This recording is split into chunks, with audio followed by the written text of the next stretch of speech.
If there's no further discussion, we will move to item number 2.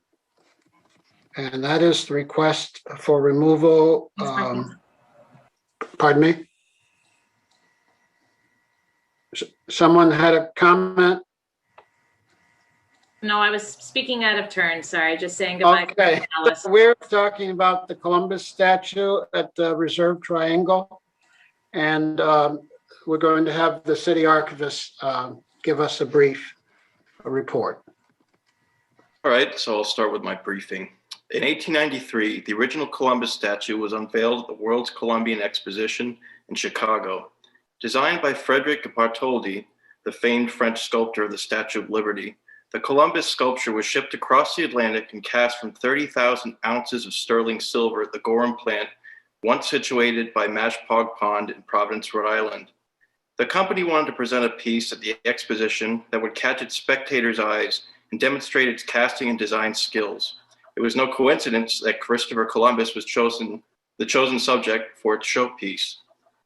Despite the fact that it opened May 1st, 1893 and closed October 30th, 1893, the Columbian Exposition celebrated the 400th anniversary of Columbus's arrival in America in 1492.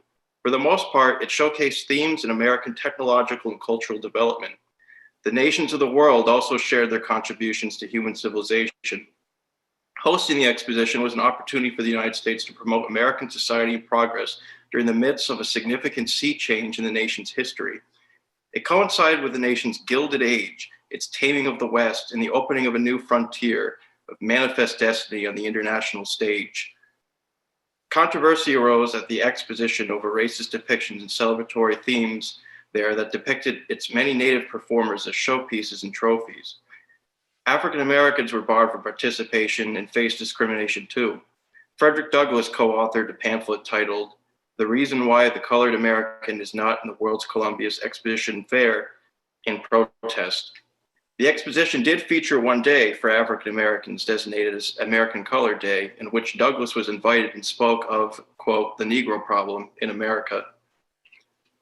On October 3rd, 1893, the Columbus statue was recast in bronze by the Gorham Manufacturing Company from the original Bertholdi sculpture. The piece was never intended to be permanent. It was an advertisement for the exposition. It was too impractical to keep such an expensive and fragile work otherwise, and eventually it was melted down to be repurposed for silverware and other production line products. However, the silver cast sculpture was displayed briefly at Providence City Hall in December 1893 after the exposition. Several people were allowed to witness the casting at the invitation of the company. Part of the impetus for the recast may have been Bartholdi's visit to Newport during that year, but is not substantiated as to whether he collaborated in the recasting. Around 16,000 pounds of molten bronze were poured to manufacture the piece. Gorham intended to present the statue to the city as a memorial of the Columbian year in celebration and the successful issue of the magnificent silver statue that brought fame to the city as well as the silversmiths, quote. But the city of Providence needed to consider its options before accepting the acquisition. This Providence City Council had passed a resolution in June of 1893 to consider the Dexter Training Field as a permanent home for the monument in a joint special committee. However, the Elmwood Association, a civic group from the residential neighborhood near the Gorham plant, took the initiative. Having already raised the funds for the statue's purchase, they proposed to place the figure between the Reservoir and Elmwood Avenue. The city considered the Elmwood Association's plan under the conditions that the association, quote, guarantee of a sufficient amount to assure the bronze statue for the city, end quote. The association agreed and gifted the statue to the city to place it in their proposed location. A Mr. Joseph J. Cook, the first contributor to the subscription fund, quote, most earnest advocate of the Elmwood plan, end quote, presented to the city plans for a park to hold the statue and naming it Columbus Square after the statue. The unveiling ceremony began on November 8th, 1893. A procession formed at the Elmwood Clubhouse at the corner of Burnett Street and Elmwood Ave under the escort of Reeves American Band and a chorus of 300 children from the Elmwood, Grammar, and Point Street School. A platoon of police from the 7th Station belonging to a precinct from the neighborhood also participated in the march.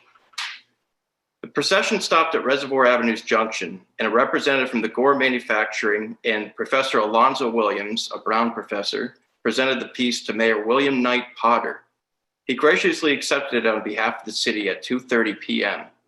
Soon followed the musical composition Columbus, sung by the school children, and an oration by H.W. Rugg, a Universalist reverend, I believe. We may congratulate I'll start with this quote here. We may congratulate ourselves, I think, in the community as well on the erection of this beautiful statue, which is to stand here at the parting of the ways. We may rejoice the public spirit of the residents of Elmwood as signified by their procuring the memorial here placed. We may be glad and grateful also that this Columbus statue is a home production, end quote. This was followed by a lengthy oration on the merits of art and public spaces that remind the public of historical figures who, quote, merited the honor paid to them, end quote, and concluded that the statue, quote, stands on the conspicuous site to be a witness of things that uplift and clear the hearts of men and to be an inspiring object lesson for years to come, end quote. The oration concluded with a singing of America and My Country 'Tis of Thee by all attending. Among some of the participants were Governor D. Russell Brown, former Rhode Island Governors Royal Chapin Taft, Sr., and John William Davis, as well as government officials from the city of Providence and representatives from Gorham. During the evening, there was a general illumination of residences in Elmwood, and there was also a copious display of flags and lanterns and red fire, end quote. Since its removal in June 2020, the Columbus statue remains in good condition. It once stood on its pedestal, a total of 6 foot 8 inches tall, which remains at Columbus Park. According to the Providence Parks Department, the figure is stored for safekeeping. Its value remains to be officially appraised. A brief literal description would describe the figure's pose as Columbus on Santa Maria's bow with his arm and index finger extended, metaphorically pointing to the New World. At the figure's right side, a rope anchor is coiled by his foot, emphasizing his nautical and exploratory prowess. The figure's base comprises westerly Rhode Island granite with the numerals 1492 on its right side and 1893 on its left. The park where the statue had stood remains named Columbus Square, but the landscape there has changed both demographically and in terms of physical characteristics. In October 2001, the statue was officially recorded in the National Register of Historic Places. The report accompanying its recording states that, quote, while the Columbus retains integrity of location, its setting has changed over time. The significance of the work is not dependent upon its setting, but is encompassed within the object itself, end quote. This representative piece of Christopher Columbus, displayed in the public square, is steeped in controversy. This will be communicated in additional supplementary materials alongside this briefing. 128 years after its fabrication, the arguments the statue invokes today are no different than those expressed by the participants and the marginalized spectators of the world's Columbian Exposition. That said, this commemorative work does embody an element of enduring historical value to the standards of the resources provided in this report. Beginning with its connection with the residents of Elmwood of the 19th century and as a masterwork by artist Bertholdi, it also remains a testament to the highly skilled metallurgy produced during the apex of the Gorham Manufacturing Company during the height of Providence's famed jewelry industry at the turn of the 20th century, a period that marked the city's place as the largest industrial metropolis in the United States per capita and boasted with the 5 industrial wonders of the world. The Providence City Archives' mission is to collect, preserve, and make our collections available equitably to our patrons. It's up to our representatives, the board, and the public, and the community to take the information our office and the Department of Arts, Culture, and Tourism have submitted in this briefing and use them as a resource for their own decision-making. Thank you. Thank you very much. We're going to, with some help, I believe, from Micah, we're going to go to the first submitter's comments. How are we going to handle this, Micah? You're going to share the screen? Ray, from what I understand, the submitters are not present. So I think if you think it's useful to share the screen, I can do that to show the comments. Is that how you'd like to share them with the public? Yes. So the first one is no change, correct? Correct. So I will bring up the first comment on the screen, or the first proposal rather.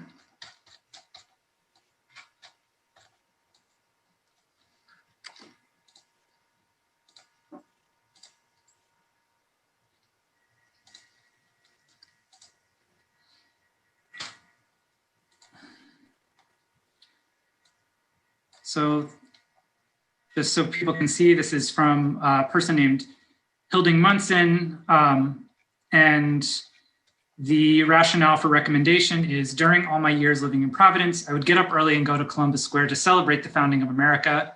The band concerts, the speaking program, the schoolboy races, the amateur walking races, etc., and all at Columbus Square, Elmwood and Reservoir Ave. This is where the statue of Christopher Columbus should be, Columbus Square, as it has been for all of my years. And I want to note that that person no longer resides in Providence. Okay, so that is the first, and it is for no change. Correct. And can you go to the second? Sure thing. Formal. The second formal proposal is from Elizabeth Kimsey. It is for deaccession and removal, and the rationale states: removing the Columbus statue was the right decision, and I would be upset if we decided to again honor and uplift this figure. I encourage the thoughtful review of all figures of violence in our public spaces, whether they be colonizers, slave owners, or perpetrators of other crimes against humanity. And Okay. for the record, that person is a Providence resident. And then we have a third person. Right, and this is from Wendy Klein, and it is for deaccession and removal. And the rationale actually is more of a proposal for an alternative memorial. So I think at this point, we haven't made a determination as to what we're doing with this memorial. So I think it's not so germane to think about this secondary proposal, but this was technically a proposal for deaccession and removal as well, Okay. without a stated rationale as such. Thank you. We're now ready for public comment. And again, Micah, if you would facilitate. Yep, and I'm going to try and get people as they raise their hands, although it's sort of difficult to see who is raising their hand necessarily. Okay, so I have David will be first, then Joey, and then Doug. And it looks like someone named Dylan has their hand raised, Micah. Dylan Peacock. Stephanie, are you able to handle the notes from here? If I work on the stack to make sure that we get everybody in and out? Yes. Okay, great. Okay, so David, I'm going to try allowing you to talk rather than promoting you to panelist, and you will have about a minute.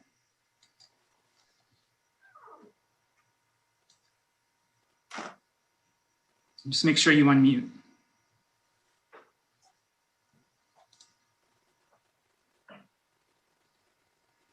Can you hear me now? We can. Okay, I had sent a letter to Micah and Caleb, and I sent it too late to be included in the packet that you have. So have you had a chance to share that with Chairman Rickman and the other commissioners? I believe that has been shared with the chairman and with ACT staff, but it was not included in the official briefing. So feel free to speak to your letter. Okay, I will speak to it, and I assume you'll be sharing it with them at a later time. Definitely. I know a lot of the conversation. First of all, my name is David Talin. I'm a resident of the neighborhood where the statue is located or was located. I'm the president of the Reservoir Triangle Neighborhood Association, which is the neighborhood where the statue was located and where it was constructed. I know a lot of the discussion you've had about the statue has been more to do with whether or not Columbus was a nice person, or whether he was woke, or whether he had anything offensive in his Twitter account or his Facebook page. I'm not going to talk about any of those things, but I want to talk about the statue itself. The Reservoir Triangle, like I say, Columbus Square is the gateway to the Reservoir Triangle. If you're driving on Elmwood Avenue heading south, and you come to the intersection there, you bear left, you're into the Elmwood neighborhood, and you bear right, you're heading into the Reservoir Triangle neighborhood.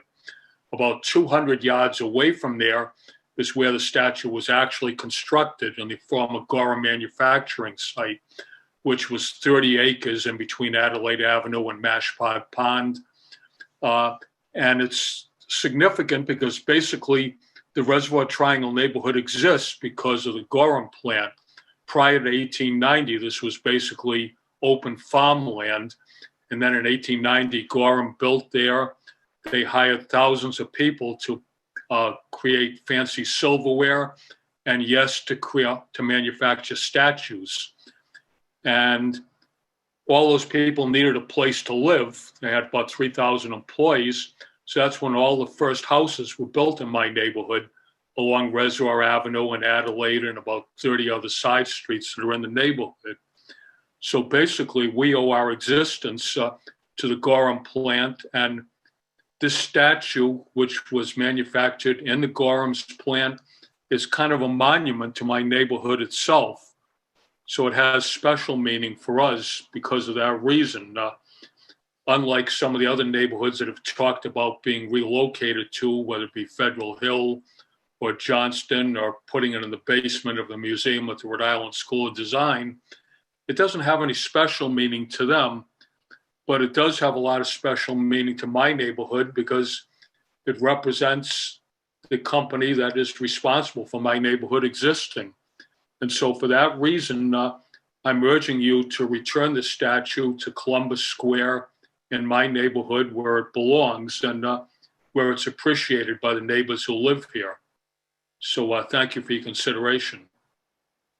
Thank you, David. Would you stay with us just for a quick minute? Yes.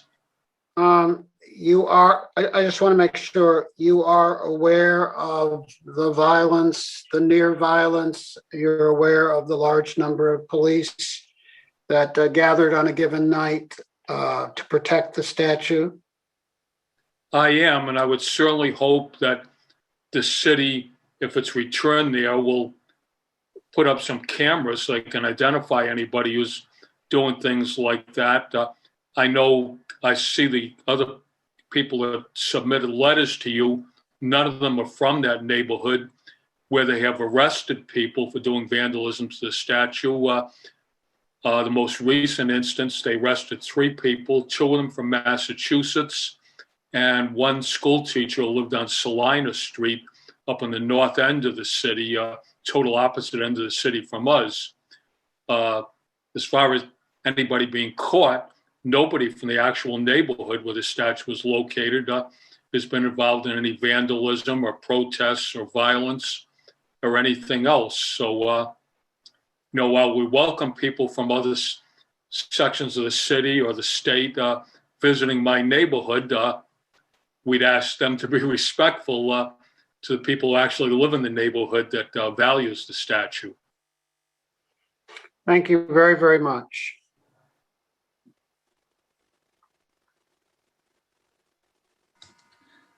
Next, I'm going to promote Joey to allow you to talk. So just unmute yourself, Joey, when you are ready. Hello, can you hear me? Yeah. Yes. Thank you. Thank you for giving me a chance to make public comment. I'm just going to read some prepared notes that I have just because I want to make sure that I say everything that I want to say. My name is Joseph Gizzarelli. I'm a lifelong Providence resident. I created the petition to remove and relocate the Providence Columbus statue, which as of today's date has 2,755 signatures. Today, I speak for my petitioners, I speak for myself as a member of Rhode Island's Italian American community, and I speak for the truth. It's important for people to understand that not all Italian Americans idolize Columbus, nor do we wish to continue identifying with and exalting a genocidal white supremacist. The majority of Italian American immigrants came to America hundreds of years after Columbus. They faced xenophobia, violence, and exclusion because of their immigrant status. They aligned themselves with Columbus for survival, but in discarding their immigrant truth for the narrative of a conquering colonizer and aligning themselves with whiteness to assimilate, the spiritual health of the Italian American community was damaged. And now for many Italian Americans, the narrative of the white supremacist conqueror is so embedded into their identities that any revelation of the truth of Columbus's repulsive genocidal acts causes an emotional reaction to hide the truth and continue to run from the evil that the Italian American community has whitewashed, repackaged, and embraced. I ask the committee that while you carefully consider your recommendations for the fate of the statue's relocation, that you do not feel that the needs of the Italian Americans and those of Indigenous people are opposed. The truth has the power to heal. The Italian American community can no longer base its identity on fragile lies.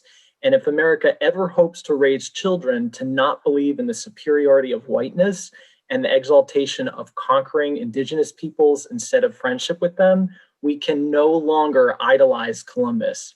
I ask that your recommendations to the Board of Parks Commissioners leave no room for interpretation in regards to only displaying the Columbus statue in full context of the horrifying atrocities he committed. And I encourage you to do so with the knowledge that in doing so, you demonstrate the highest regard for the spiritual well-being of the Italian American community. There may be some Italian Americans who beg, plead, and bully to protect their distorted history of alternative facts due to their emotional attachments and their identity crisis at being confronted with the evil they have embraced. But your duty is to the truth. Only the truth can allow Italian Americans to truly ask themselves what it really is that they should be proud of and who it is they really are. Thank you for taking my public comment. Thank you.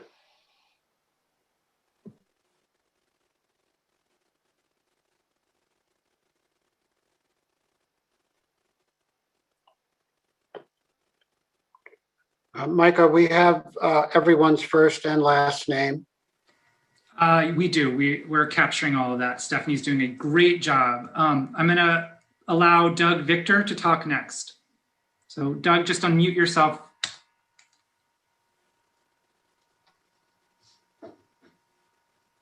Good afternoon, everybody. And this is an auspicious occasion on some level. I guess I am not quite certain what deaccession means in this process. So it's difficult to really address the agenda item without fully understanding what deaccession means and the ramifications of deaccession. You want a response to that, or you want to talk and then get a response, or? Well, you know, I can, thank you, Chairman Rickman. Yes, I think that would be just helpful for everyone to have an answer to that question before, you know, I frame a response. Right. So that is a word of art.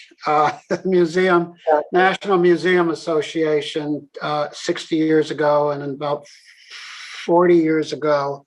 And then last year, created guidelines for when you can, you know, sell or give away a piece of art. And basically that's what it means. It would not be removal to another site in Providence. It would be selling it, or probably selling it because it's valuable. It also could mean donating it, but generally museums sell a piece of art, and the city would do the same. This issue has come up in the South, as you probably know, with some of the Confederate generals. And 6 or 7 have been given away to private museums, and 2 or 3 have been sold. So that is the term of art. Thank you. May I just add to that, Mr. Chairman, one thought?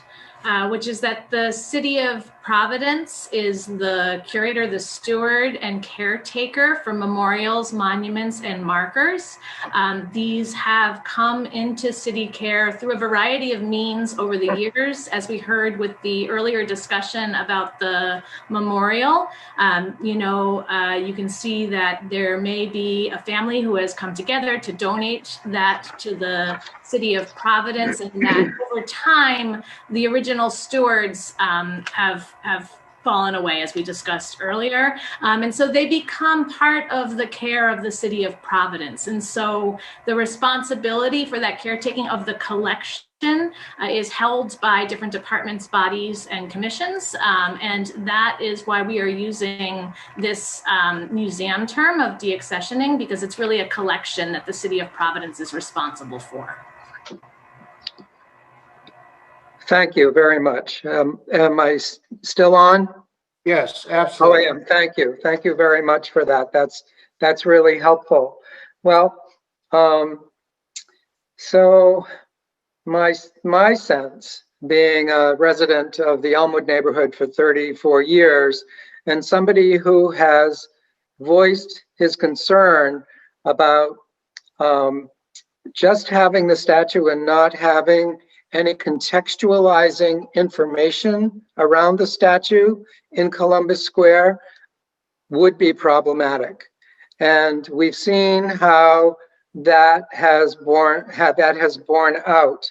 The hearkening to Dave Talin's comment about Gorham and the history of Reservoir Triangle, and indeed the Elmwood neighborhood, especially the lower part of the Elmwood neighborhood, that this statue really represents an aspect of a wider sense of identification within a historical context.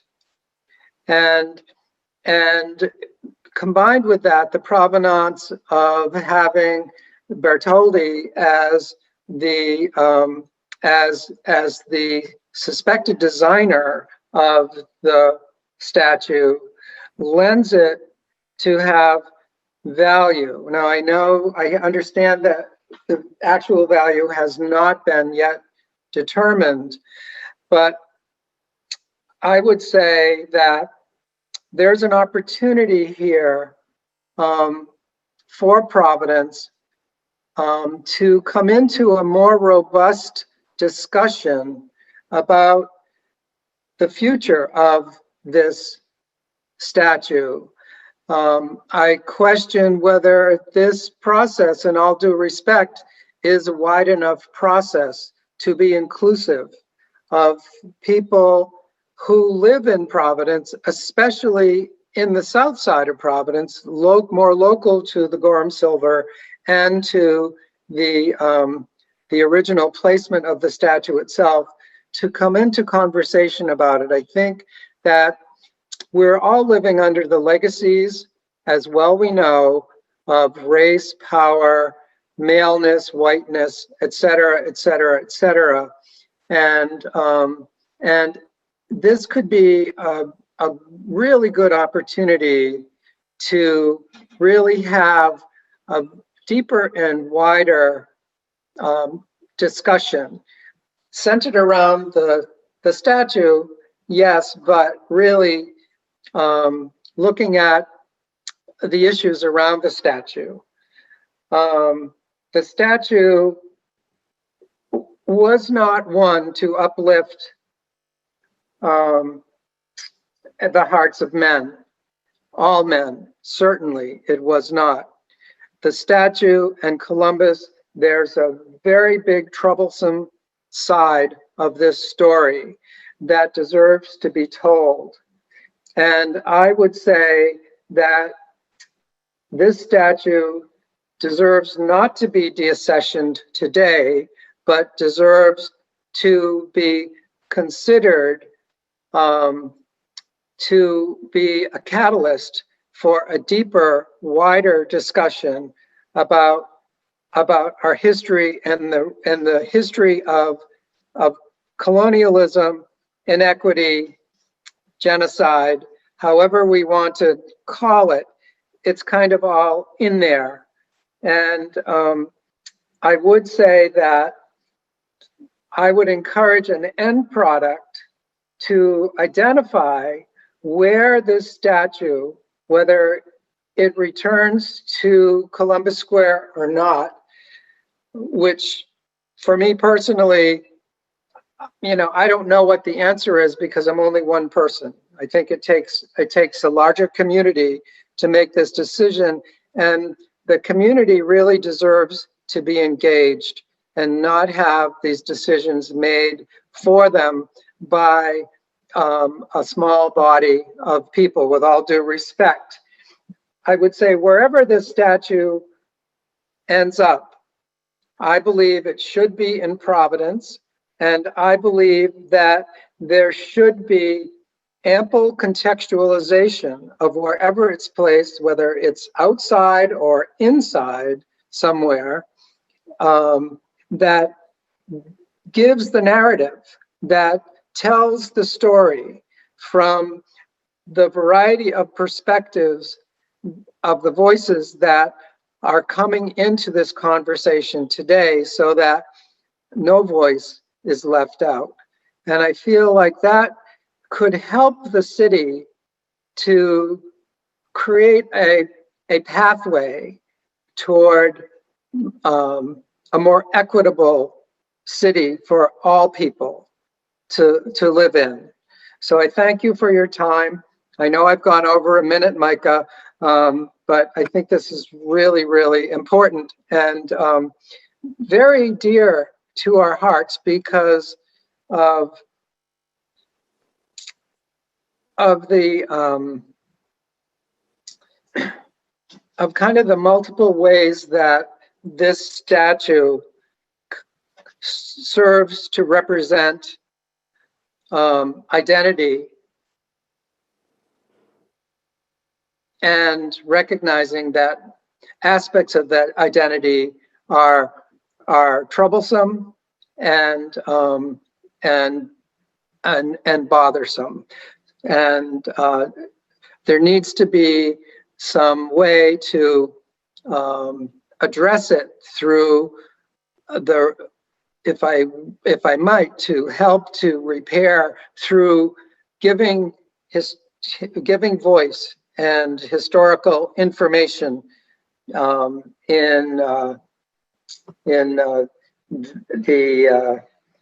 the way that the statue would be contextualized. Thank you so much. Thank you.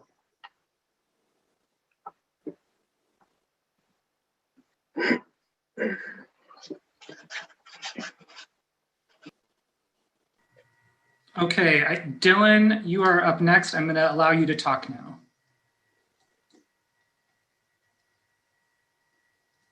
Just unmute yourself. Can you hear me? Yes. All right, thank you so much. I just found out about this hearing last night, so I don't really have prepared comments, but my name is Dylan Peacock. I live on Congress Avenue, just off Elmwood, and before the statue was removed, I could see it from my bedroom window. While my personal impulse is to support deaccession for reasons that others have already very eloquently voiced, I will just say I find Doug Victor's comments for a more broader engaged community discussion to be very compelling in the need for contextualization. But what I want to add to the conversation, which is something that's been largely left out of this conversation and comments from people outside the neighborhood, is that removing one of the most important pieces of public art in Elmwood without commensurate investment in placemaking to remedy that loss is itself contributing to historical injustices and divestment that our city has perpetuated for 90 years now. If you look at photos from the late 19th century when the statue was installed, this was a beautiful, green, peaceful, tranquil public place and a focal point when driving down Elmwood Avenue and a gateway of sorts for two neighborhoods. Continual decisions made by both the city and state through RIDOT have accumulated into this square, turning into a loud, polluted, and ugly place. And so I beg your recommendation to tie the removal of the statue, if that's to happen, to the city making significant investment to rectify the damage that has been done to Elmwood Avenue over the past century, including traffic calming and reduction, the amount of noise on Elmwood Avenue and the thick soot that builds up on my house and in my lungs is horrifying. Making safety improvements. I only bought a car a few years ago, and before that, I frequently used the bus stop at Columbus Square. And especially at night, it was so dangerous crossing Elmwood Avenue, getting there with people going sometimes, 60 miles an hour down the street. And also, especially more greenery and increased tree canopy. It gets so hot here in the summer from all of the asphalt around my house. It's like an oven when I open my windows. So just tying that to just overall, like we need trees and all this. I'll wrap that up. But please tie the statue removal to reinvestment in the community. Don't just sell it and have the city pocket the money. Thank you. Thank you.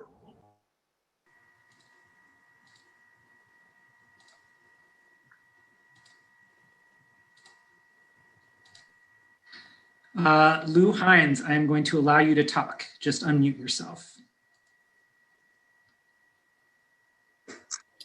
Can you hear me? Yes.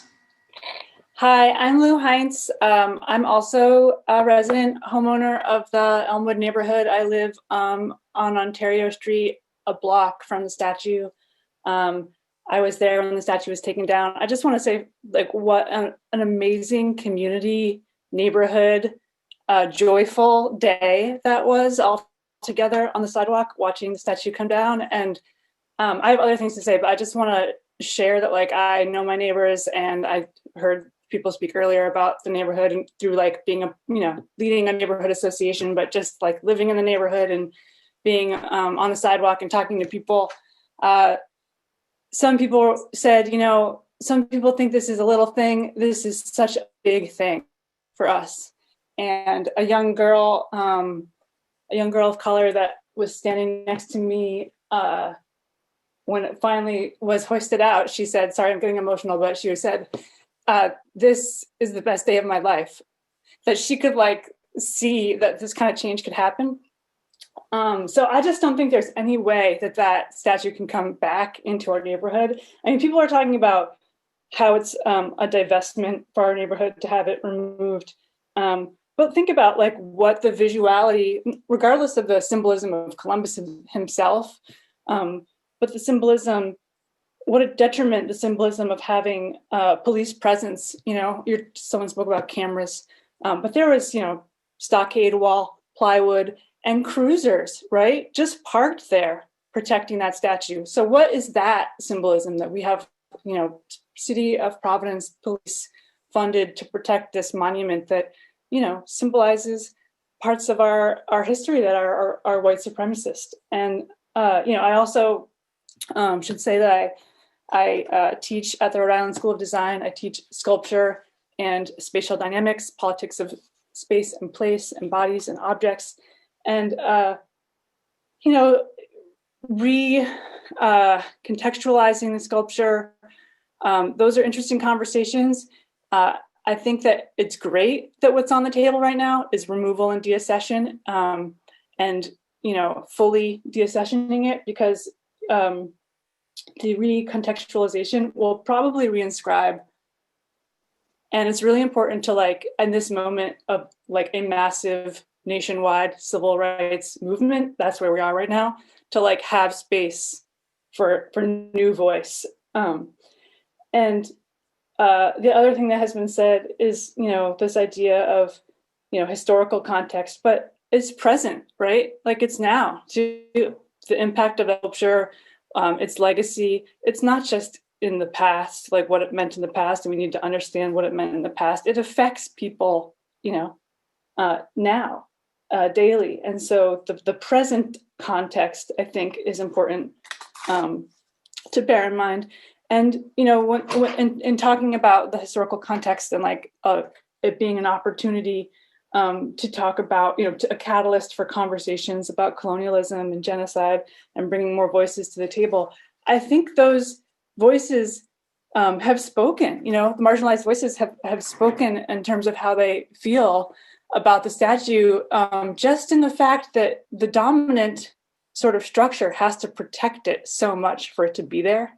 That we have to have the police, the the number of police that were there that night to protect it. I think it's pretty clear that there's a massive feeling of it not wanting to be there. So yeah, I don't know. I think that's what I am here in support of deaccession and removal as a Elmwood resident and as a artist, and yeah, having done some research in the realm of this sculpture. Thank you very, very much.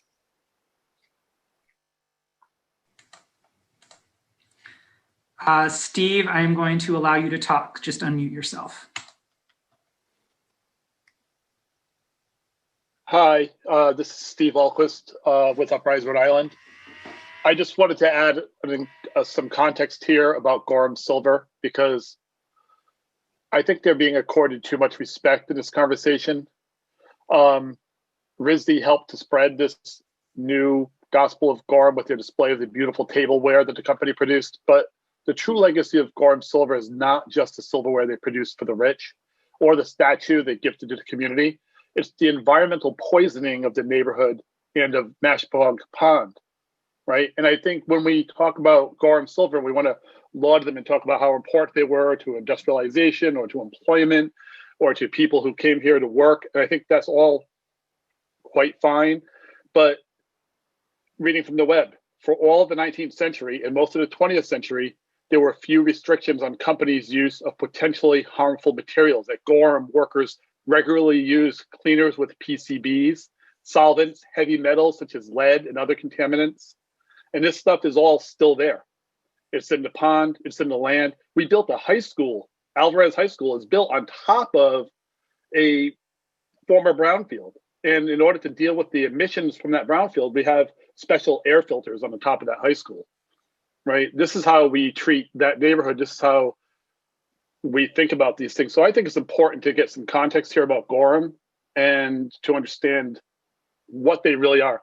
Long after this statue is gone, long after we're all dead, that pond will still be a polluted nightmare, and we won't be able to swim there. We won't be able to drink the water. That used to supply drinking water to people. People used to be able to enjoy that area. Now it's just an industrial wasteland. And that's really all I have to say. Thank you very much. Oops, sorry, Steve, I didn't mean to cut you off. Matthew Lawrence, I'm going to allow you to talk. Just unmute yourself.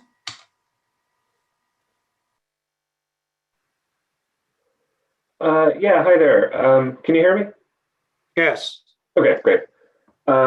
I just think that a lot of the points I wanted to make have already been brought up, especially by Joey and Lou, so I don't want to be too repetitive. I am a third generation Italian American who has lived on Federal Hill for the last 9 years. And the one thing about this conversation, not today, but in general, that I keep hearing is people suggesting that the statue be moved over here. I just want it to be known, the residents of Federal Hill don't want that. The business owners maybe do, the residents are not interested. It is not, we're not a dumping ground for Italian American oddities, which I think at this point is what the statue kind of is. And I think the other argument that keeps coming up is that, you know, history, even bad history, needs to be preserved. But the reality is that Christopher Columbus, the concept, is not going away with the removal of the statue. Nobody's going to forget his name. Nobody's going to forget what he did. That just doesn't, that's not possible. Yeah, that's about all I had to say. I try to keep it to a minute. Thank you very much.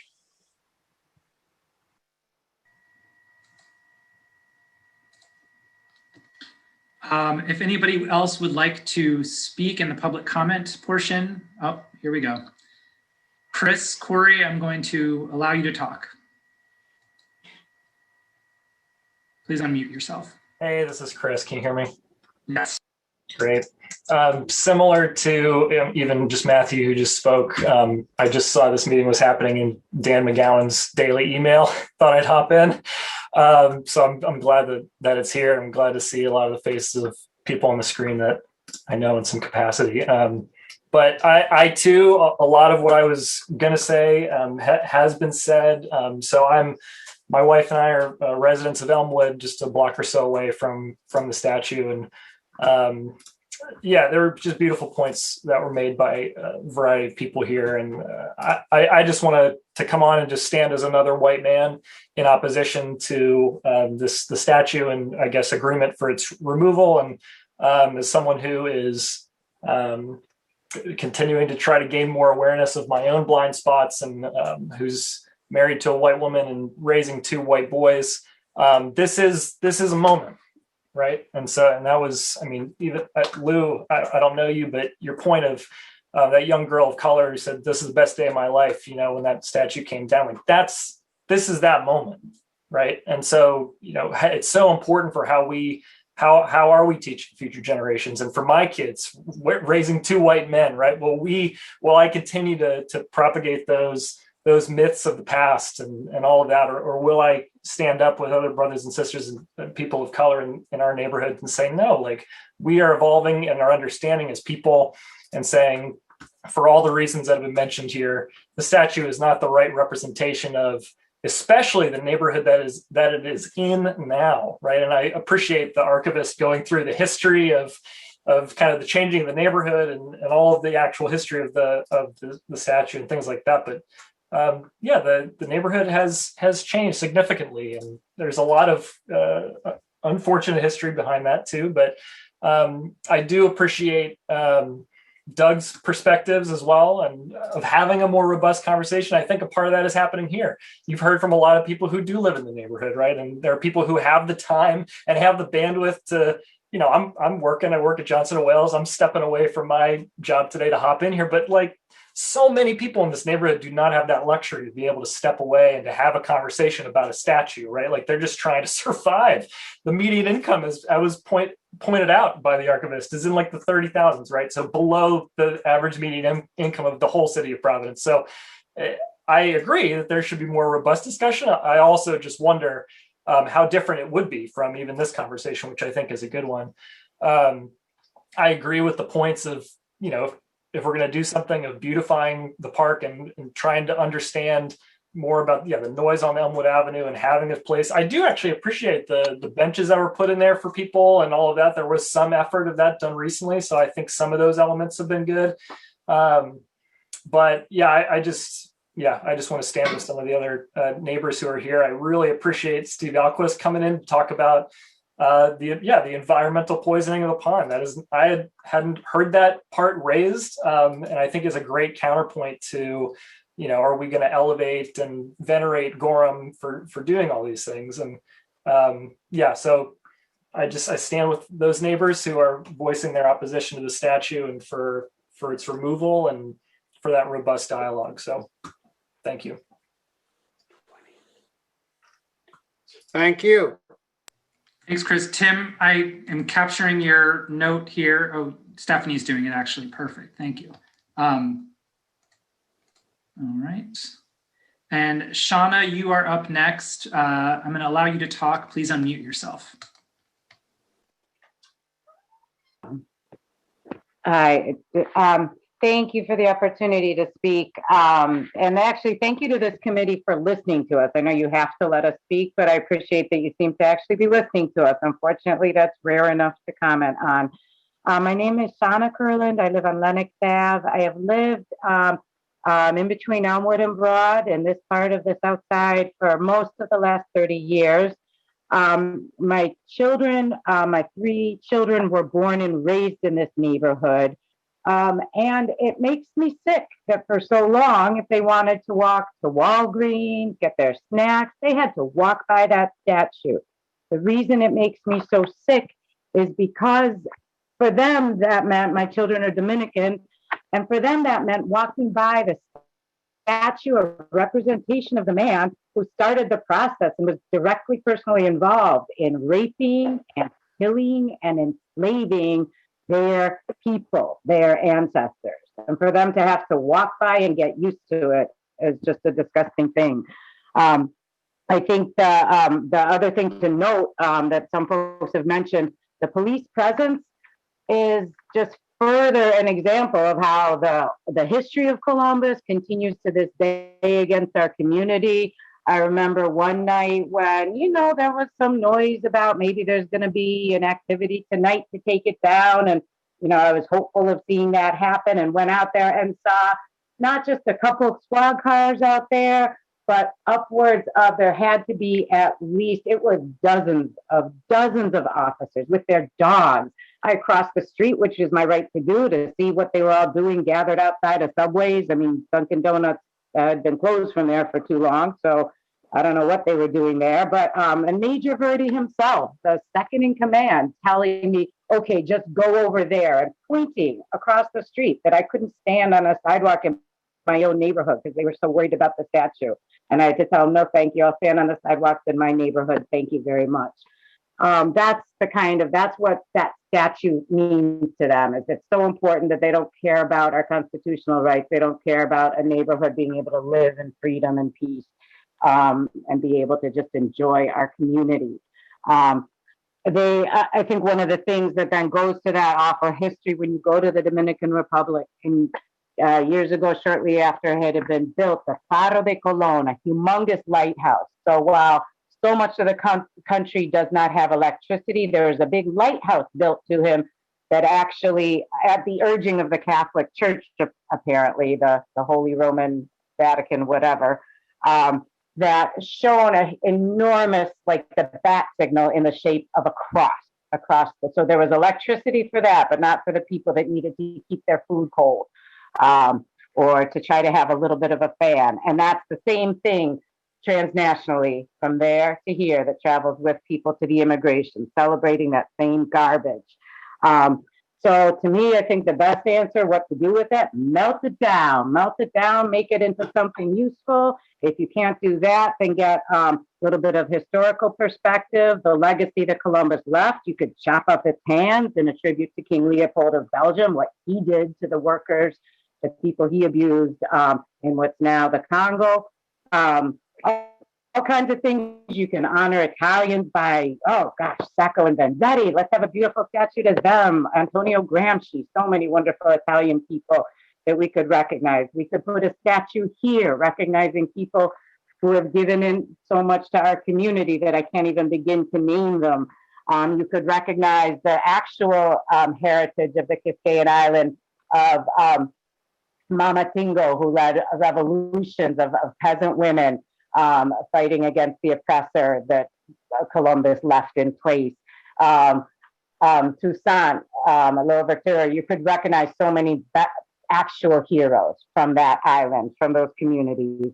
So finally, just to close up, and it's with a special tribute to the man who taught me so much about this and who represented this community for so long and so well, Miguel Luna. He would have loved to see that statue coming down. And it makes me sick that people who profess to be his friends speak out in favor of it, want to keep it in our community. And even to the extent of one of the newspaper articles a few years ago, before the latest controversy broke, where this person from Ward 8 tried to claim that people in Elmwood and Ward 9 didn't want it either, or wanted it to stay, because no, we don't, for so many good reasons that people have mentioned. And I thank the committee for listening and doing what needs to be done. Thank you.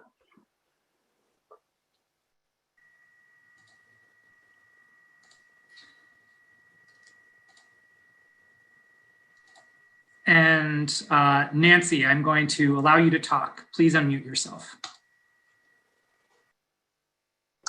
Sorry, I raised my hand accidentally. I'm not trying to talk. Very well. Then I will not make you. Don't we have a $5 penalty for that? If anybody else would like to speak, please raise your hand.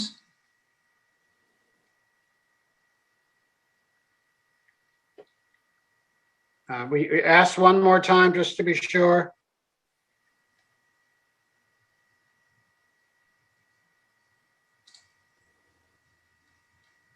All right. Oh, we got more. Joey. Would like to say something else?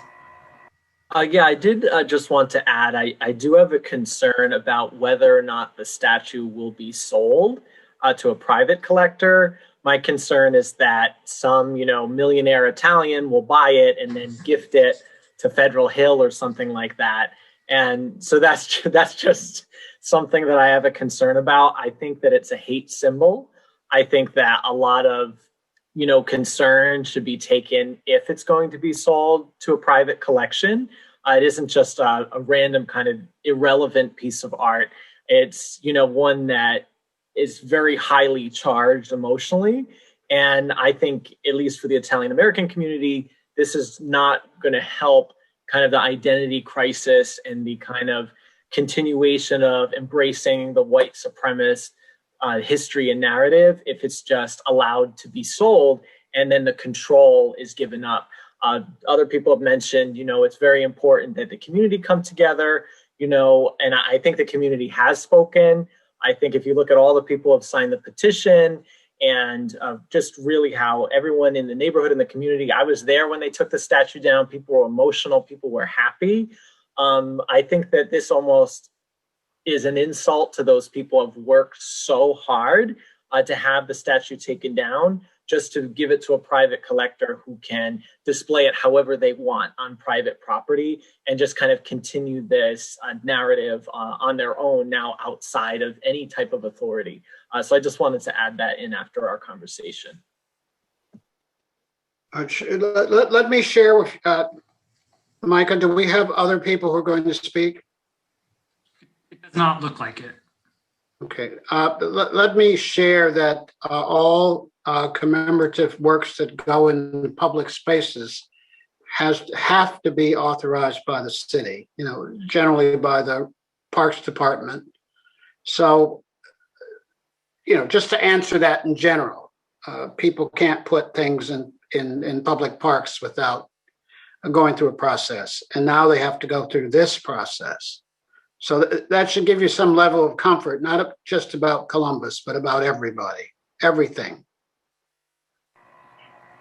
If there are no more public comments, we will move to the members of the committee, the special committee. Mr. Chairman, if I have a. Oh, sorry. Go ahead, Stephanie. Go ahead. No, I was just going to say, just to close out the public comment, just to let members of the committee know that we have received emails to our city addresses over the past week.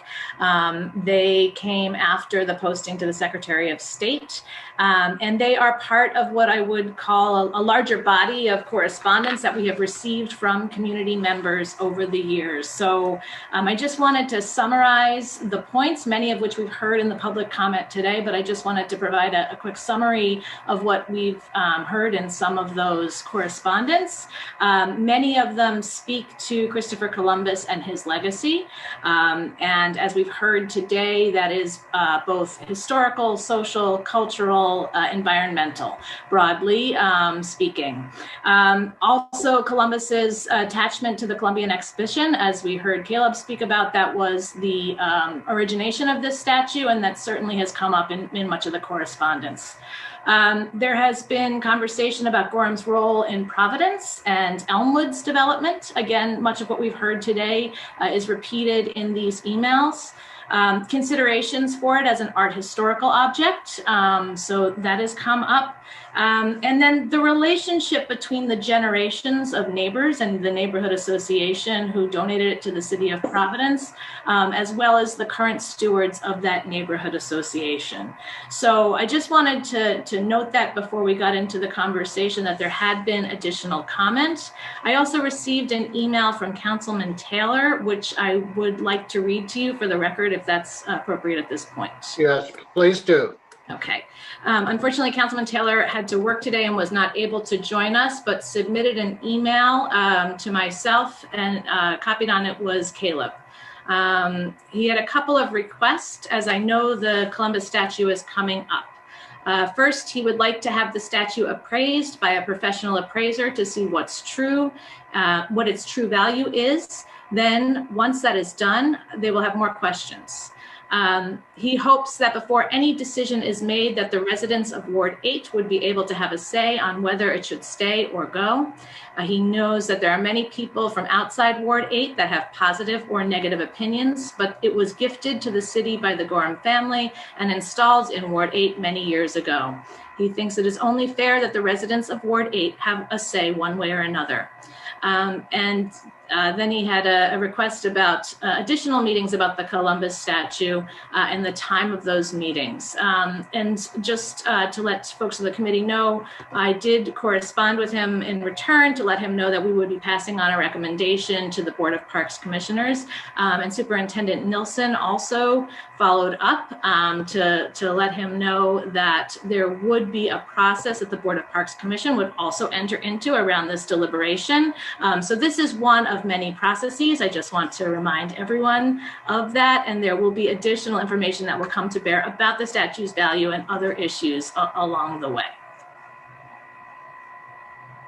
So before we start our discussion, Caliph, I had an understanding, and I want to make sure this statue was purchased by. It was not a gift from the Gorham factory or family? It's technically a gift from the Elmwood Association. So Correct. They raised the funds to purchase it from Gorham. Correct. So it is a gift to the city, but not from Gorham itself, from the Elmwood Association. Correct. That's my understanding. And so, when you're given a gift, it belongs to you. Okay. Who would like to start the discussion? I would like to start the discussion. Please do. I have lived in the community where the statue has been for almost 50 years. I would like to ask a question about the appraising process. It is a piece of art, and so it has some value. And how would we go about getting it appraised? Who would we get to have it appraised? And then we would have to then enter into discussion. What would we do with that information, correct? Correct. And so I think that I'm the most involved. So let me try this. What happens with a piece of art is it is worth what someone will pay, like your house, okay? I don't care what you want for it. And it has something to do with what other houses in the neighborhood are selling for or whatever. And we can get an appraisal and they'll say because of this, and that. And of course, the sculptor and Gorham and the material and its relationship to the World's Fair, to the National Fair, that it is worth this. And then you either try to find a buyer or you send it to auction. And that determines its real value. So if someone said it's worth $1, you might get 50 cents, you might get $1, you might get $1.50. You could get $10. I'm just being simplistic using $1. I've sold about 1,000 rare books in the last year. And 1/3 of them went for more than the estimated price, 1/3 went for the estimated price, and 1/3 went for less. And in all, these are all through major auction houses in New York and Skinner and Boston. And in all cases except for one, because these were gifted to Stages of Freedom for free, I said, get what you can. And we got probably about 10% more than the suspected price across the 1,000 books. And a couple of them we got 50% less. And I'm giving you a long answer because we can get and by we, I'm probably talking about the Parks Department, getting a formal appraisal, but this is the only such statue like this in the world. This is not a Mercedes 1965 car in which there's still 700 in the world, and we know what the one sold for last week. So I think this is valuable. That's my long answer to you, that this has got to be worth, and I'm not going to say out loud, because, you know, you say things, then 3 weeks later, someone says you're either a genius or a clown. This is worth some money. It's valuable. But if I could just, on the process side of things, where I appreciate that the value should be a consideration as the decision ultimately is made what to do with the Christopher Columbus statue, I just want to remind folks that the scope of your work is to determine the social and cultural merit of the Christopher Columbus statue, and that the rubric that we have provided really can be a guide for this, should be a guide for this discussion, so that we remain connected to the important questions that we need to ask about the value and contribution of this statue to our local community and the public realm. April? I think also I want to discuss the idea of the value of conversation and the cause of harm. Right. And so when we talk about the polarizing nature of the statue, I know in my own family, it's been a polarizing object. And my grandmother would curse at it every time she saw it because of the implication of who Christopher Columbus was as an individual. It's also really interesting in the historic realm that my uncle was the person who signed to say that it had some historic preservation reference. And so just to even see that was really curious, just for my own edification. But and not just the harm to the person, but to the harm that it causes to the community. Strangers would come into the community and cause for police vigilance, and that's problematic on a lot of levels, particularly in a community that is over-policed. So when we think about the social and cultural implication, I think that has to be a consideration. The person who spoke, Shannah, discussed in something that is in real time and real reference to circumstances that happen in this community. And if that's just the statue, keeping it safe from people from outside of the community trying to destroy it. And I think ultimately that's the piece of this, that people would come into the community to try and destroy it. And I don't necessarily think it's just because it's on Elmwood Avenue. I think if it were in a museum that would happen. I think that if it is in someone's private collection, that would happen. And I think that goes back to this idea of a polarizing figure causing harm, and not because it's a statue, but in the imagination of people. Right. And so that's definitely something that has to be considered when you think about what happens to it. I feel like the discussion, we can talk about it all we want, but the fact of the matter is that it causes harm in a lot of different ways. And so when you start talking about the social cultural importance, that has to be something that we reference, think about, and make a decision towards. Not necessarily just that it's an expensive piece of art. Okay. Can I remind all of us, and if the public is still with us, this discussion about Columbus has been going on, as far as I can remember, for about 25 years. And it Columbus Day every year, it peaks its head a little higher. But this is not a new discussion. And of course, with Plymouth Plantations and Plymouth Rock, it's been going on for about 35 years, and it reached us.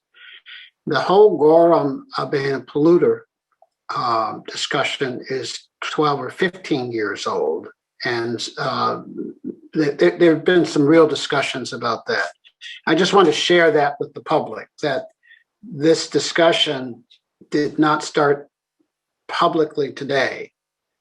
This discussion has been around, and we've had 3 or 4 huge events. The biggest one, of course, being the one in which Mr. Christopher Columbus got removed. So anyway, I just want to remind people there has been a great deal of discussion about this. We're not rushing to judgment. Who else would like to join the conversation? I had a few different things I wanted to say, but one quick thing.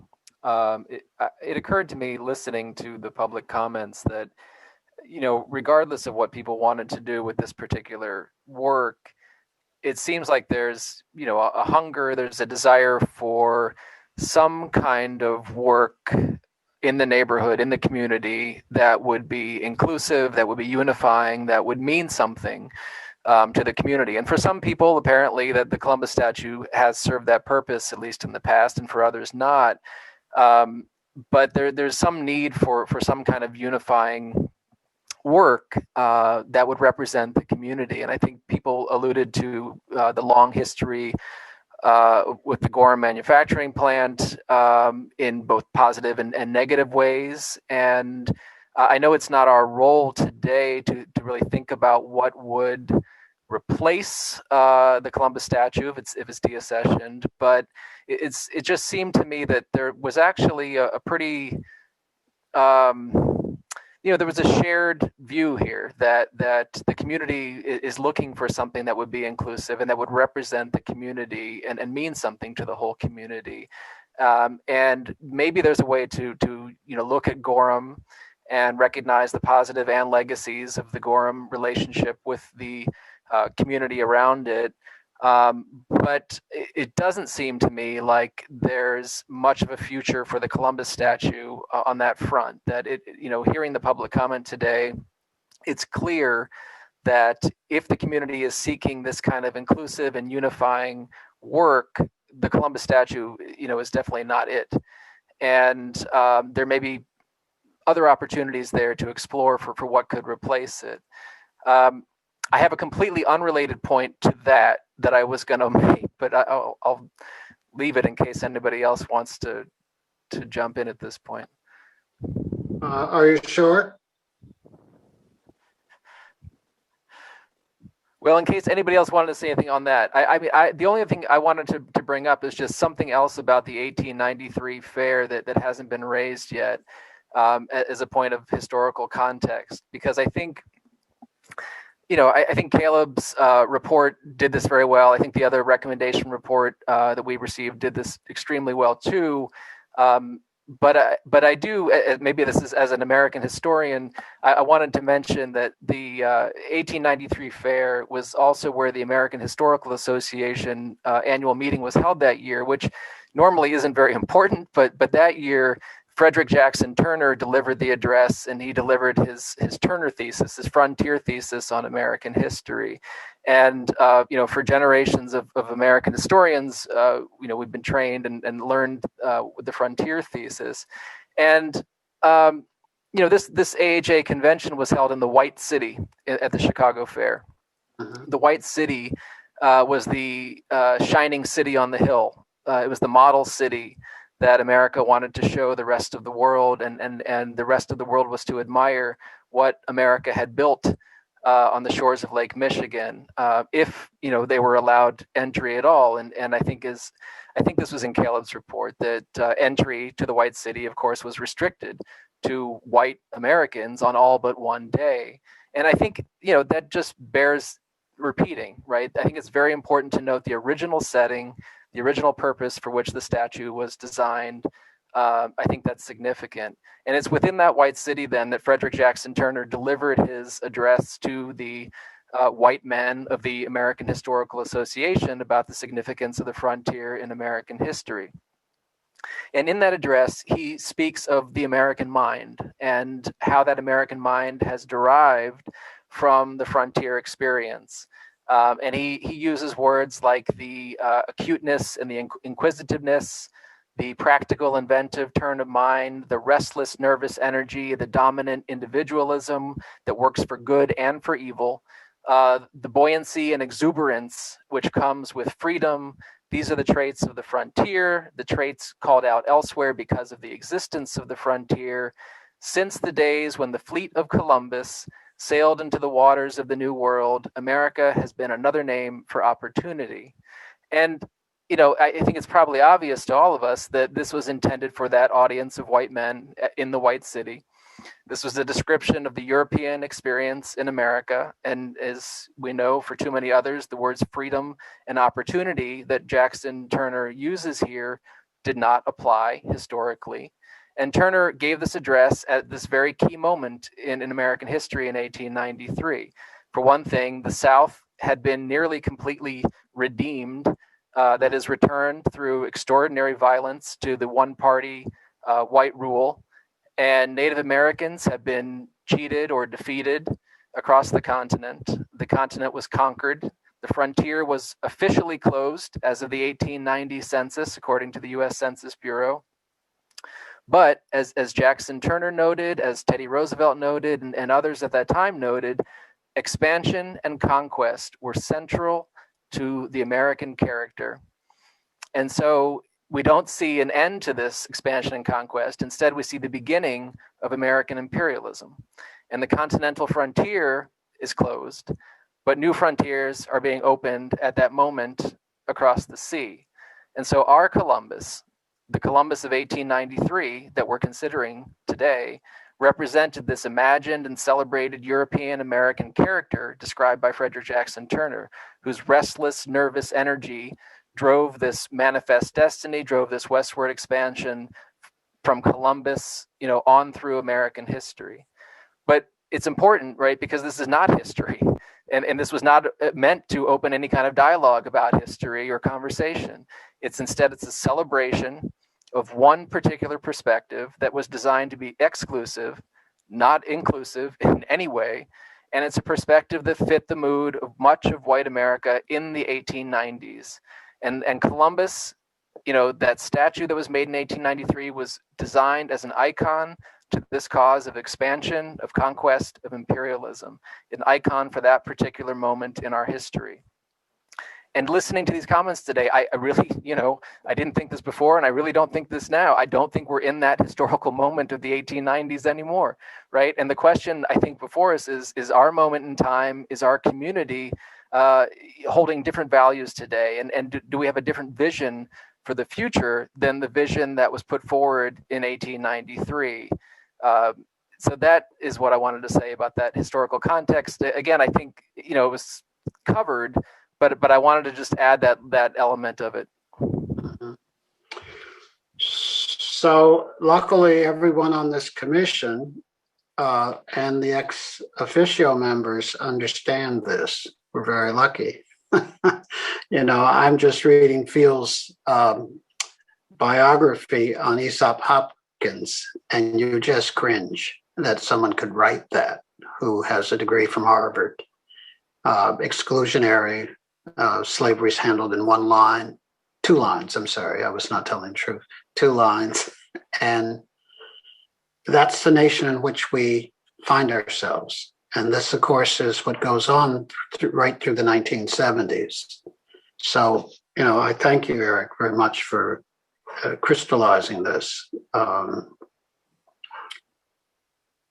May we hear from others?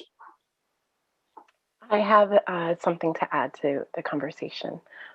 First, I would like to thank everyone who spoke up during community comment for their eloquent and heartfelt comments.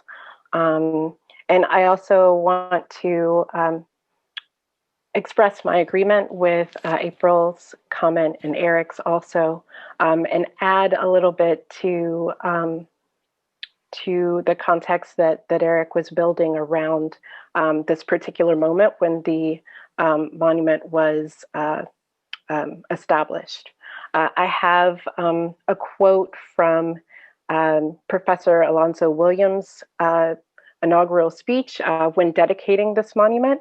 And I thought, in addition to sort of building off, he actually references the speech by Frederick Jackson Turner in saying that America is indeed another name for opportunity. But he goes further to say, and I quote, "Moreover, the ethnic character of a people was never more suitably adapted to its physical environment and to its political mission than that of the dominant race in the New World. That grand struggle for supremacy in the beginning was the first crucial test in our history. Then and there was decided the fate of this republic." So I think that also sort of encapsulates just how this monument was meant to function in the place where it was put.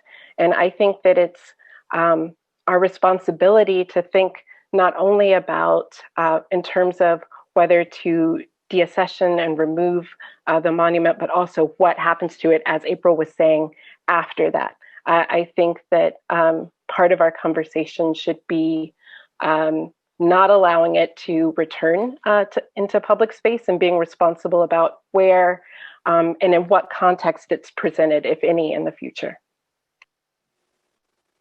Okay. Marco, are you going to weigh in at this point?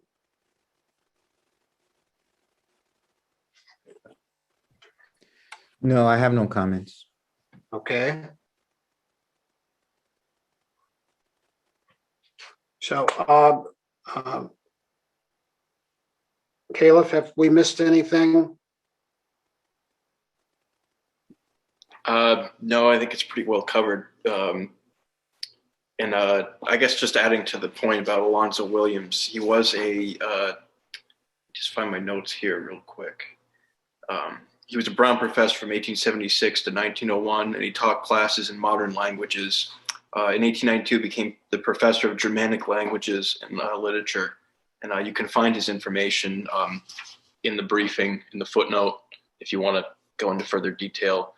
And there is actually a original pamphlet for the original ceremony, in which I believe Alonzo might be fully quoted in that with his oration. That was also included in the pamphlet as well. So there is a lot of notes in the footnotes. So if anyone from the general public or on the board wants to take a look, I highly recommend checking it out. And Dr. Christensen's comments were spectacular. I didn't really have a whole lot of room to focus on that, but that was a great point that needed to be addressed. Thank you. Okay. Mr. Chairman, if I could just add one final thought here from the perspective of ACT, which is that, this conversation that we're having in Providence is part of a national conversation. We are not the only city who has a Christopher Columbus statue in its collection and now needs to figure out what to do with it. And so I am grateful to all of the members of the public who spoke up today, and to all of you for really thinking about this very closely.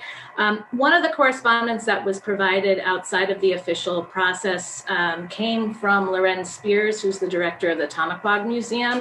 And she had forwarded to me in June a statement from the National Congress of American Indians that I just wanted to read into the record now, because I think it presents a perspective that we haven't heard much of today, and I think is an important part of the discussion. So this is from a press release, and it says, "The National Congress of American Indians, the largest and most representative American Indian and Alaska Native organization in the country, does not acknowledge Christopher Columbus as a hero. To Indigenous peoples, he was the opposite. And this is a quote, out of timbers for the Santa Maria, Columbus built a fort on Hispaniola, the first European military base in the Western Hemisphere. He took Indian prisoners and put them aboard his 2 remaining ships. He got into a fight with Indians who refused to trade as many blows and arrows as he and his men wanted. 2 were run through with swords and bled to death. Then the Nina and the Pinta set sail.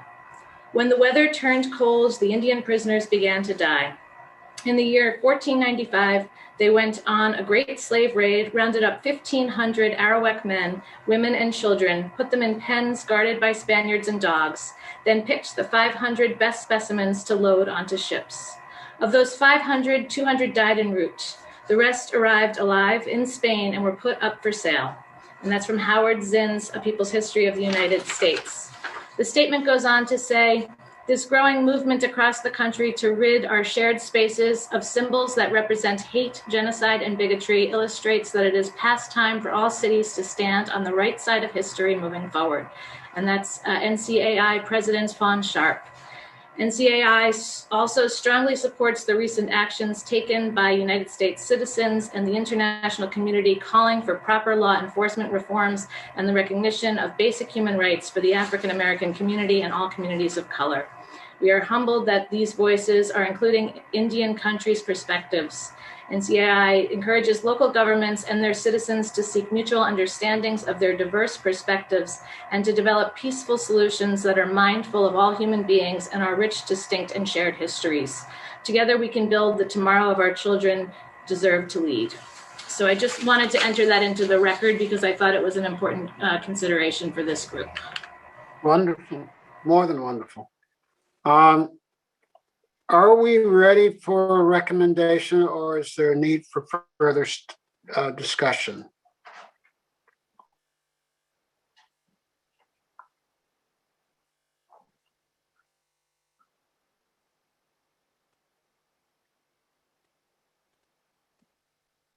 So I hope I can, everyone can still hear me? So, Eric, are you? I'm still waiting. I know this is a complicated matter, but I think we are ready to make a recommendation.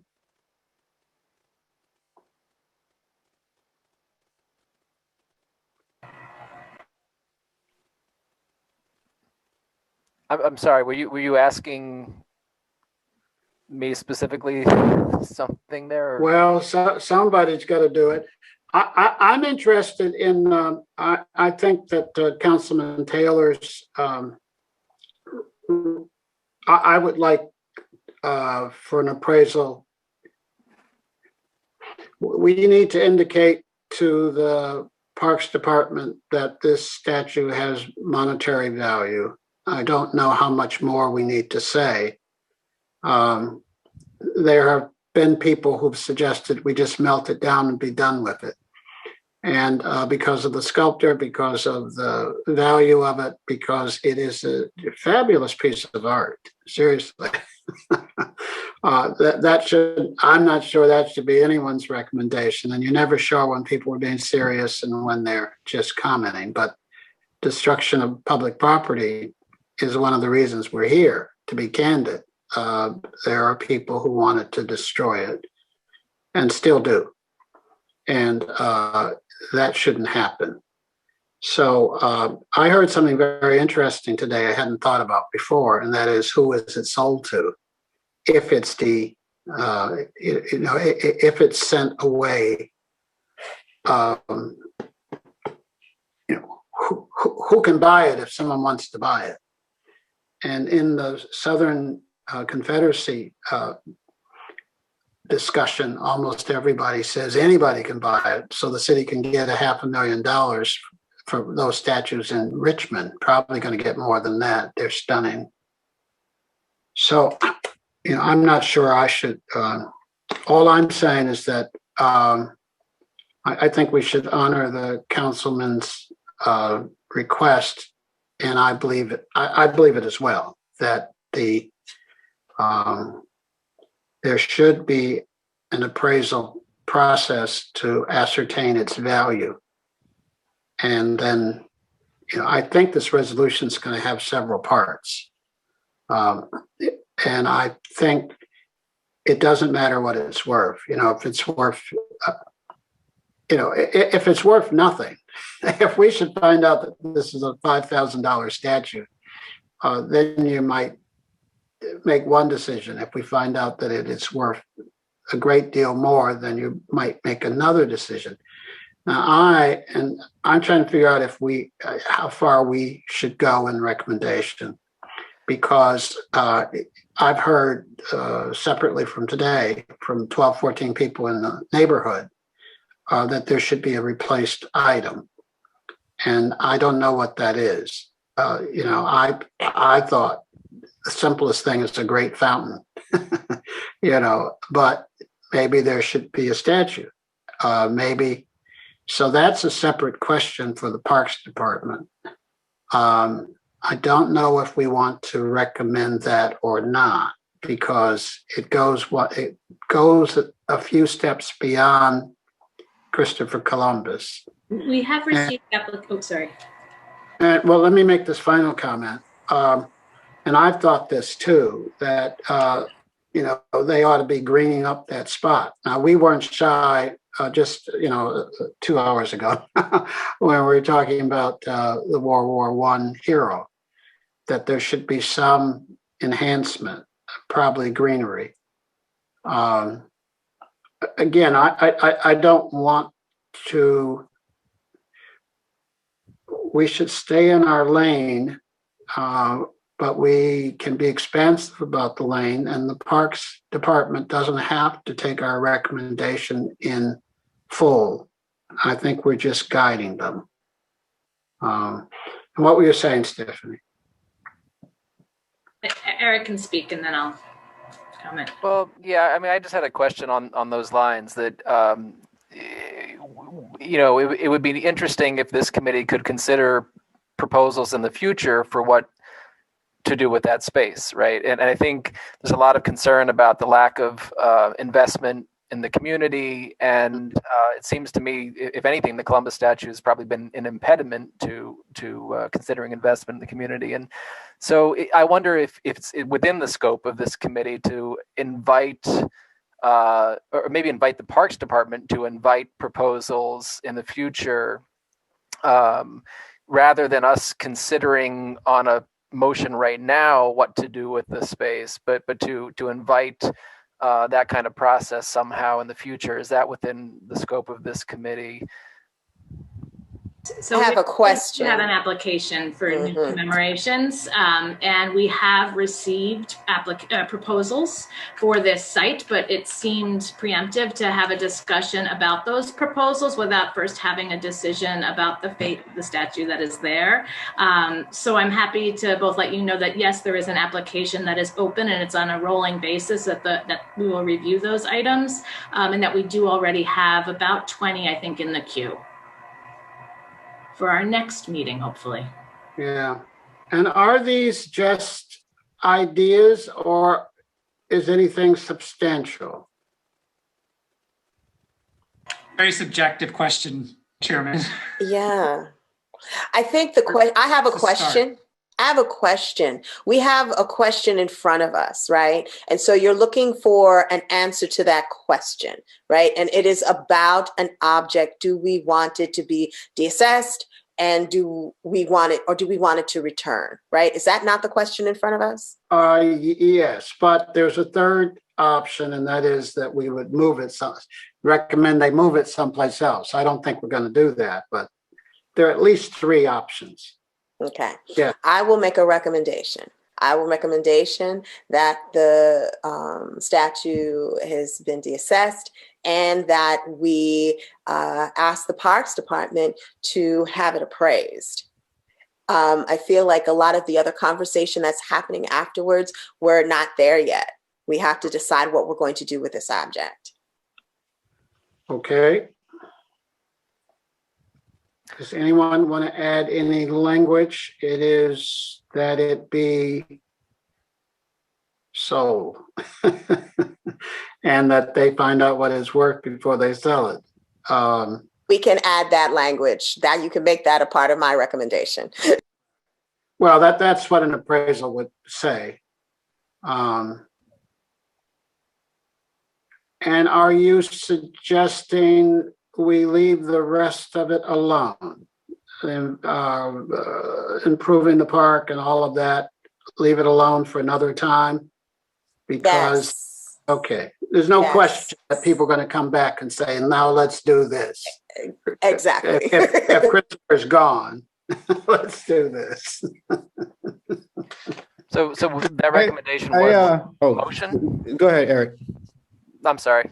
I just wanted to clarify that recommendation was a motion, or was this? Yes, it was a motion. Yes, it is. Okay.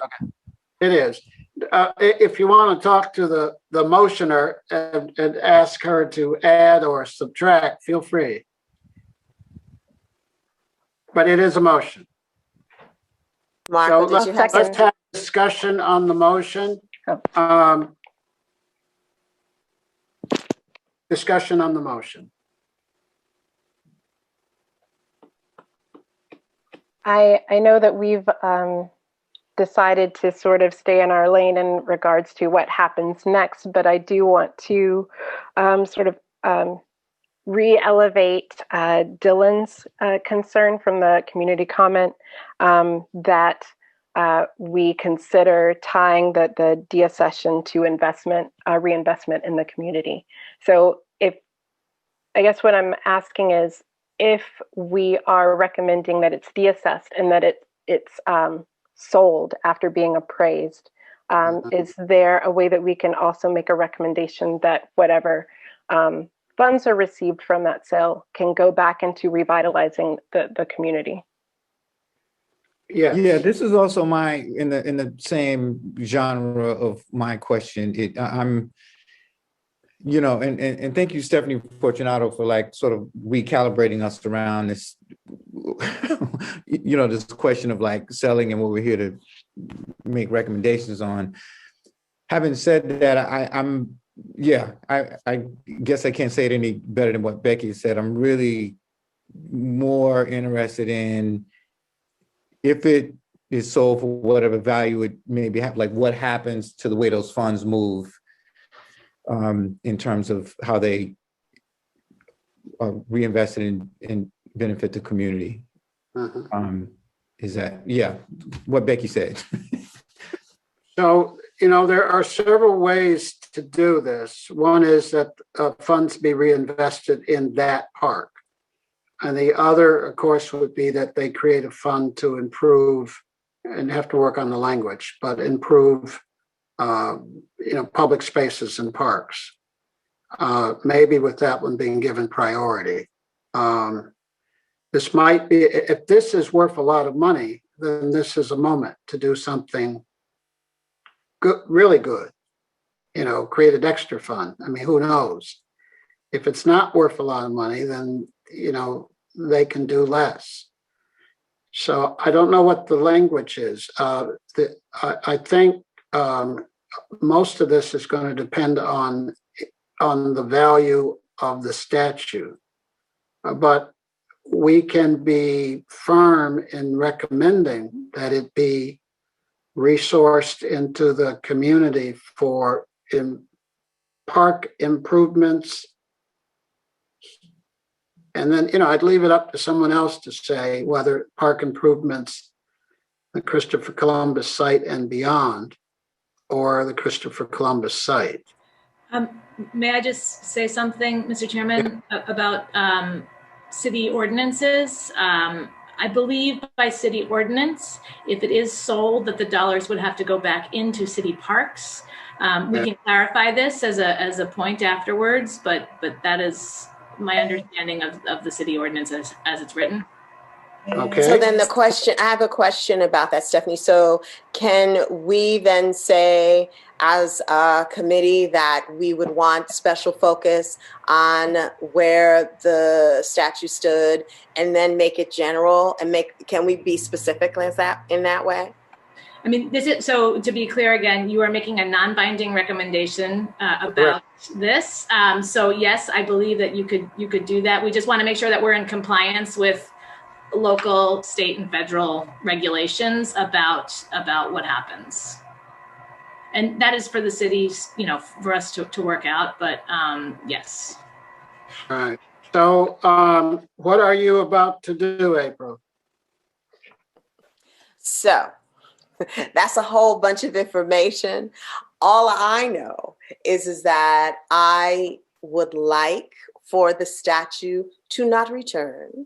I would like for the statue to be appraised. I would like for what happened to those funds. We have to determine that. I think that these are still conversations that we need to have, and we're not there yet. But I would like to recommend that if we do sell the statue, that we put special emphasis on where the statue stood, to maybe make it green, to make it a real park, instead of this kind of brick thing, like a median that's in the community. Yeah. That's what I'd like to see. Okay, so that's your recommendation. And it basically has 3 parts. Any other discussion? I just want to also note that Superintendent Nilsson is in the outer Zoom room. What do we call this? I just forgot the word for it, but she is here if we wanted to have her speak, or we could, obviously this will be an ongoing conversation, so I'm sure the subject of future conversation as well. Right. I would like to open a conversation about what will happen to, as I mentioned before, what will happen to the monument afterwards. Can we recommend that, for instance, can we recommend that whoever it goes to or whoever it's sold to will have to be someone, a place where it can be properly contextualized and not, you know, like, I know that it can't be on a city street, but just a place, an institution, a museum where it can be properly contextualized. Yeah. So we could do that, but guess what? Are we again, I want to be delicate here. Are we interested in funds to improve the neighborhood? Or are we interested in how others in Italy, you know, I'm just pulling that out of my hat. Some nobleman in Sicily buys it and we put these restrictions on it. And again, you're noble and I'll be glad to go along with it, but I'm just worried. I'm not trying to get you to that is not a part of my recommendation. If you're asking me to put that, I am not. That is not anything that I would recommend. Becky, I think it may be a step too far. Okay. Because, do you know what I really envision if we're lucky? This goes to an auction house and an Italian nobleman buys it and puts it in their 16-acre garden. Right. And no one ever sees it except their friends. And when I go to Rome, I'm going to ask, can I come see how it looks? But I'm worried that you're right. But I'm just worried it's putting too many requirements in place and it may stop the sale. Okay.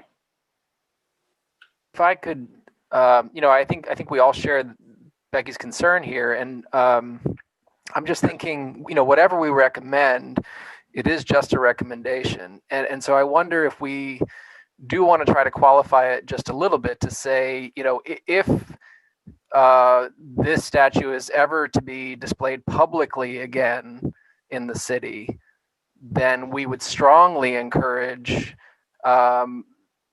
that there be, you know, contextualization, which is absent. Maybe it's too dangerous to put that in there because we just don't want that to be an option. But it might be, I'm just worried it might be considered an option anyway, regardless of what we as a committee recommend. We say remove it, but then there's a compromise, position that's put forward somewhere else, and so they decide to move it instead of remove it. Do we want to have that kind of backup language that says, well, if you do that, it's got to be contextualized? I'll be honest. I'm not interested in contextualization. I need to be really clear about that.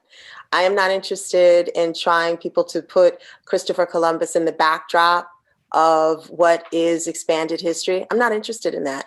What would be nice is that if we could just talk about what Lawrence Spears put out and what Howard Zinn published. Do you know what I'm saying? Like at some point, contextualization is not helpful from the harm that the polarizing figure did and continues to do, right? And I want to be really clear about that, right? That doesn't erase it. It is what it is. And putting it in context against other history doesn't make that helpful, right? Because harm has been done and you can't do anything with that harm, right? And I want to be clear about that. I don't want to see it in my neighborhood. How about that? So April, a lot of people agree with you and agree that these statues, a friend of mine was on the commission in Richmond, and the majority of people wanted the statues destroyed. They didn't want anything. And they didn't get destroyed because they're too valuable to destroy. You don't destroy $5 million worth of statues. And so the city fought back. And that's what's going to happen with Mr. Columbus, that he may be very valuable. And I'm not sure how we should, again, I don't want to overstate my opinion. Mine is he should be out of the city. Eric, I'm not sure anybody's going to pay us big bucks to buy him and then put him in a public, it wouldn't be a public place, but put him someplace in the restaurant window and we all walk by and see it. Because I don't know what kind of protection that restaurant has that the city can't have, and the city can't have it because it can't have 7 police officers out there all the time and 50 the week before Columbus Day. So I don't think any restaurateur can do that here. And again, I don't know what anybody can do and what they can't do. So we have a resolution. I'm not being argumentative. I'm just trying to move us forward. Becky, what do you think? We have a resolution that doesn't contain the language that you were thinking about. Yes, I think I just want to, a couple of things. First, I want to clarify that I absolutely agree with what you're saying, April. I think that my concern rests more in not wanting to create a situation, like if we're talking about, getting an appraisal and we're talking about selling, potentially selling the monument, that we're not just, putting off something that we've deemed to be harmful and creating a space where someone else can put it into another space where it will be able to cause more harm. And so I think that my suggestion in proper contextualization lies in that, like wanting, if someone else is to get it, wanting to ensure that it's in a space where the harm can be, we can't undo the harm that Christopher Columbus did, but the way we talk about it, the way we tell stories about it, can minimize perpetuating that harm or creating systems where that harm is perpetuated. With that said, I would like to second your motion, and that's it. Okay. Unless there's is there any additional discussion? We have a motion on the table.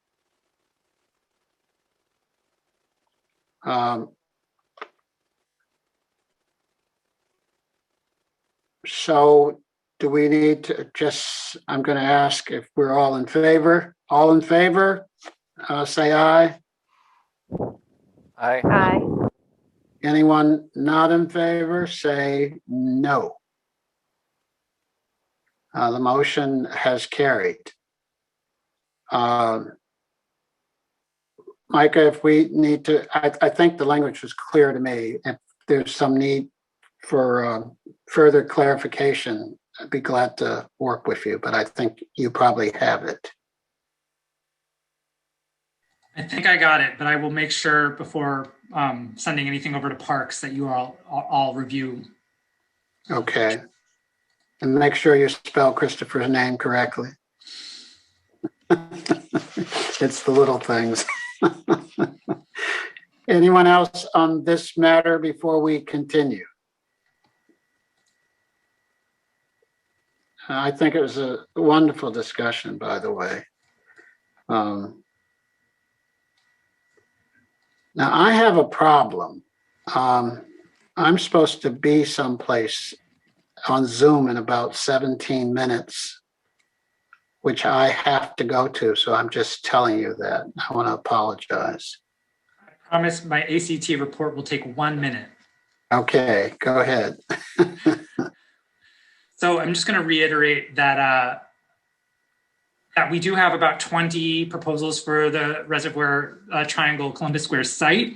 So once we've kind of pushed this proposal that we're recommending through the Board of Parks Commissioners, we will be able to really have a robust call for input from the community. And folks can start inputting their ideas now. I'm just going to repost the link to all panelists and attendees for the Commemorative Works site.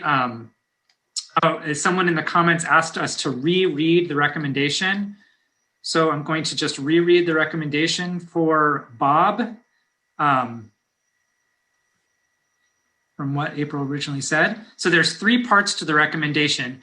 We are recommending that the statue not be returned to Columbus Square, that it be appraised for its value, and that contingently, if it is sold, that the funds used from it go to parks improvement generally, but with a specific focus on that site.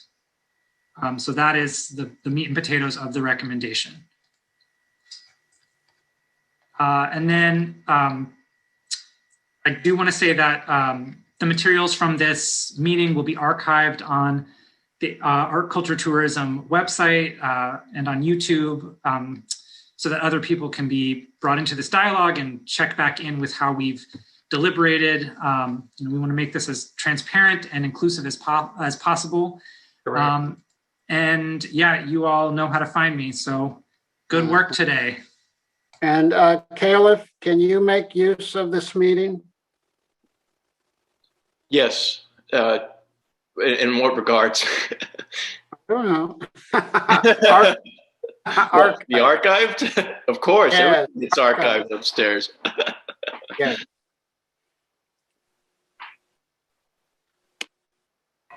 So is there other business that must come before us? And are we thinking of another meeting this spring? Or are we going to wait till September, or what are we going to do? So the applications are open and can be submitted at any time. The thought was that this body would meet twice a year, about 6 months apart, to give time for applications to be received, vetted, researched appropriately. In terms of this particular conversation about Christopher Columbus, the Board of Parks Commissioner will need to meet before we could move that forward in this group. But I imagine it'll probably be about 6 months from now that we'll come together again. Okay. So can we tentatively agree on September so that everybody can kind of know not to go to Paris, and and we might meet in public? What do you think, April?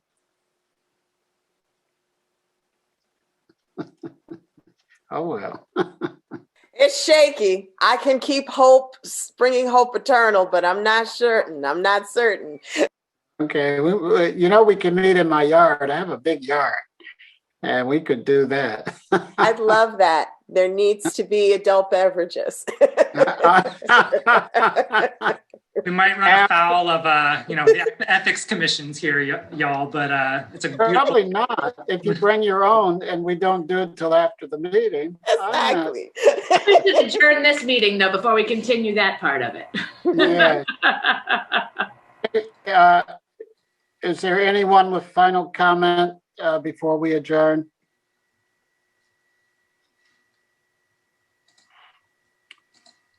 So may I ask that someone recommend that we adjourn? I'll make a motion that we adjourn. I was going to say, normally you ask the youngest member or the oldest, so, and then the oldest doesn't speak up. So we'll assume you're the youngest. I thank you. There is a motion that the meeting be adjourned. All in favor? Aye. All in favor? Aye. Aye. Hello. Aye. I thank you all and have a fabulous afternoon. Thank you. Thank you. Thank you, everyone. Thank you. Thank you, Stephanie. Thank you, Micah. Thank you. Thank you all. Goodbye.